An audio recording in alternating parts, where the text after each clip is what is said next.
사도신경 드림으로 3월 1일 화요일 가정예배를 하나님께 올려드리겠습니다. 나는 전능하신 아버지 하나님 천지의 창조주를 믿습니다. 나는 그의 유일하신 아들 우리 주 예수 그리스도를 믿습니다. 그는 성령으로 잉태되어 동정녀 마리아에게서 나시고 본디오 빌라도에게 고난을 받아 십자가에 못 박혀 죽으시고 장사된 지 사흘 만에 죽은 자 가운데서 다시 살아나셨으며 하늘에 오르시어 전능하신 아버지 하나님 우편에 앉아 계시다가 거기로부터 살아있는 자와 죽은 자를 심판하러 오십니다. 나는 성령을 믿으며 거룩한 공교회와 성도의 교제와 죄를 용서받는 것과 몸의 부활과 영생을 믿습니다. 아멘. 우리 모두 다 함께 찬양의 제사 드리며 라는 찬양으로 하나님을 높이겠습니다.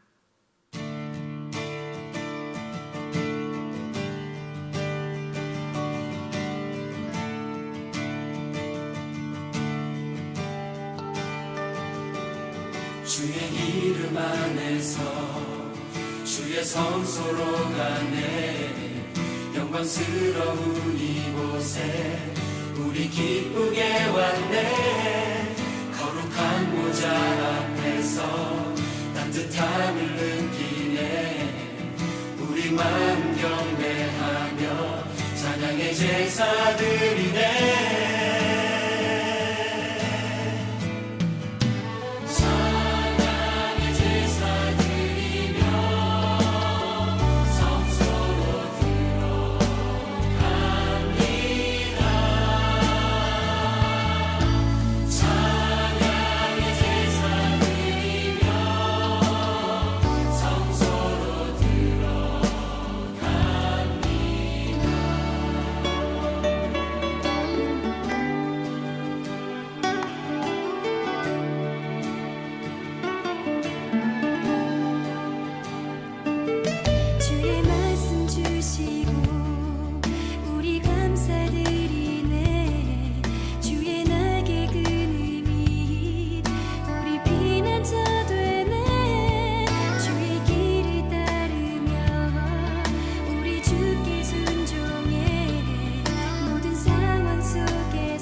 오늘 우리에게 주신 하나님의 말씀은 레위기 1장 1절과 2절의 말씀입니다.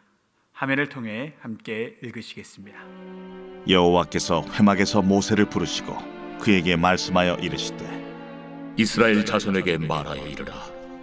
너희 중에 누구든지 여호와께 예물을 드리려거든 가축 중에서 소나 양으로 예물을 드릴지니라. 레위기의 히브리어 명칭 즉 책의 제목은 그들의 전통에 따라 모든 성경의 제일 앞글자를 따라서 이름을 짓습니다. 히브리어는 웨이크라라는 말로 레위기를 명명합니다.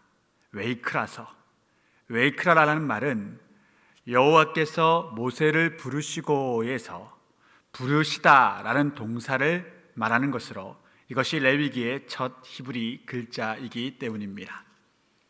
하나님께서는 자신이 임재하시기로 약속하신 성막, 해막에서 모세를 부르셨습니다. 성막은 성스러운 막이라는 뜻이고 해막은 모임, 즉 만남의 막이라는 것입니다. 만남의 막이라는 말은 이스라엘 백성 전체와 하나님께서 이 곧 회막 가운데서는 너희가 어떠한 형태로 나오든 내가 너희를 맞이하여 주리라. 언제든 어느 때든 어디에 있든 이 해막에서만큼은 너희와 만나는 장소로 내가 택하였노라 라고 말씀하시는 하나님의 언약의 장소였습니다. 그곳 가운데서 하나님께서는 모세를 제일 처음 해막이 만들어진 다음 부르시면서 제일 처음 또한 주시는 말씀은 예배에 대한 말씀, 제사에 대한 말씀입니다. 이스라엘 백성들은 이집트를 탈출한 지 3개월이 되던 때에 시내 광야에 도착했고, 레위기는 이스라엘 백성들이 시내 광야에서 11개월간 머무르면서 하나님이 주신 말씀이었습니다. 그리고 이 책은 이 이스라엘 백성들이 이제 옛적 노예 백성에서 히브리 민족에서 하나님의 백성으로 되는 정체성이 완전히 바뀌어진, 정말로 그 신분이 하루아침에 완전히 바뀌어진 사람들에게 너희들의 신분은 이제부터 이것이다, 즉 하나님 나라요 하나님 나라의 제사장 된 민족이 너희이다 라는 신분의 아주 높은 상승을 허락하시면서 그 신분대로 사는 방법을 알려주신 말씀입니다. 그런데 모세를 해막 가운데 부르시면서 주님이 제일 처음 제시한 것은 제사, 예배에 대한 말씀입니다. 이것은 어떤 말씀이겠습니까? 너희가 제사장 나라로 되는 존재 목적, 너희가 하나님의 백성이 되는 존재 목적의 뒤바뀜은 오로지 예배를 통해서만 실현된다는 것을 말씀하고자 하심입니다. 본문 2절 말씀입니다.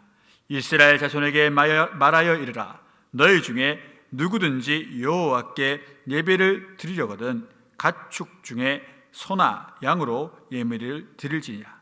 그 뒤로 계속하여 제사와 예배에 관한 말씀들이 1장에 가득히 나오고 있습니다. 하나님께서는 모세를 부르시자마자 이스라엘 백성에게 예배에 대해 공표하라라고 엄히 말씀하셨습니다. 이 예배에 대한 상을 알고 그들이 그 예배에 대하여, 제사에 대하여 올바른 형식과 올바른 마음으로 하나님께 올려드리면 그것이 바로 이 민족이 제사장 민족이 되는 것이고 이 나라가 하나님 나라가 됨을 보여주신 것입니다. 이사야서 43장 21절에서는 이렇게 하나님이 말씀하십니다. 이스라엘 백성의 존재 목적, 하나님의 백성의 존재 목적입니다. 이 백성은 내가 나를 위하여 지었나니 나를 찬송하게 하려 함이니라. 찬송 안에 예배, 큰 폭의 예배가 들어가 있는 것입니다. 즉 하나님께 예배드리고 하나님을 참 믿게 하기 위해 하나님의 백성을 만드셨고 우리의 존재 목적이 그에 있다라는 것입니다. 우리의 존재 목적은 하나님을 영화롭게 하고 또한 하나님께 예배드리는 이 일이라는 것이지요. 물고기가 그 존재 목적을 잊어버리고 물 밖으로 나와 생활하면 그 물고기에는 최대의 불행이 닥칠 것이고 곧 죽음이라는 절망이 그를 붙잡게 될 것입니다. 이와 마찬가지로 하나님의 백성이 하나님의 백성의 존재 목적인 예배 생활을 게을리하고 소홀히하고 등한시하면 그의 영과 육이 죽는 결과 그의 삶이 불행한 결과를 낳을 수밖에 없다라는 것입니다. 혹 요즘 내 삶 가운데 불행이 있고 일이 풀리지 않으신다면 내 예배 생활이 어떠한가를 먼저 점검하시기 부탁드립니다.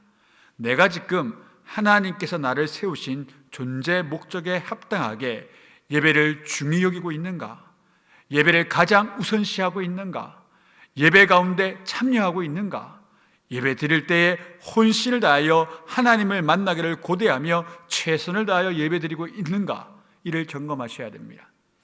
이것이 바로 되어 있는 사람은 존재 목적이 합당한 삶을 살기 때문에 하나님께서 복을 주실 수밖에 없는 사람이 되는 것이고, 아무리 예배 자리에 나와 있다 하나 이를 소홀히 여기고 게을리 여기고 그 시간에 다른 짓들을 하고 다른 생각을 품고 있다면 이 또한 예배에 합당한 존재의 목적 속에 있는 삶이 아니기에 그의 삶 가운데 하나님이 주시는 복이 끊어지는 것입니다.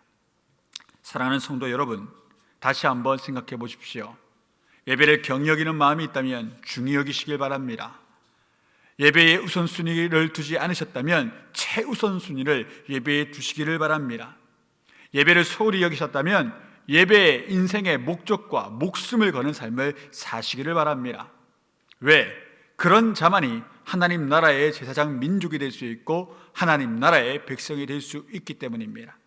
모세를 해막에서 부르셔서 하나님이 제일 첫 번째 왜 예배를 강조하셨겠습니까? 그것은 하나님의 백성들에게 예배를 통하여 복을 주시라는 아버지의 인자하심입니다. 사랑하는 여러분, 하나님은 우리의 예배가 없으셔서 우주 만물의 경배를 받기에 합당하신 분입니다. 이미 천사들은 모두 그의 앞에 나와 무릎을 꿇고 경배 드리고 있습니다. 우리가 예배 드리지 않는다 하여 하나님의 위대하심과 하나님의 전능하심이 작아지거나 없어지는 것이 아닙니다. 그런데도 불구하고 하나님은 왜 우리에게 예배를 드리라 하십니까? 그것은 예배를 통하여 우리에게 복 주시기 위하심입니다. 우리에게 하나님의 은혜를 부어주기 위하심입니다. 하나님을 위하여 우리가 예배 드리는 것이 아니라 성경을 꿰뚫어 보면 내 자신을 위하여 하나님께서 우리에게 예배 드리라 명하시는 것입니다. 하나님이 주시는 복이 그렇게 많은데 예배를 소홀히 여기실 것입니까? 하나님이 주시는 하늘의 복이 이 예배의 유무와 예배의 성결에 달려 있는데 소홀히 여기시겠습니까? 사랑하는 성도 여러분, 예배의 목숨을 거시기 바랍니다. 예배에 인생의 목적을 두시기를 바랍니다. 삶의 최우선 순위를 예배 드리는 것에 두시기 바랍니다. 그런 사람은 만 가지 복 외에도 하나님이 더불어 주시는 모든 복을 누릴 줄로 믿습니다. 그런 예배자의 삶을 살아가는 저와 여러분이 될 수 있기를 주의 이름으로 축원드립니다. 한번 적용해 보겠습니다.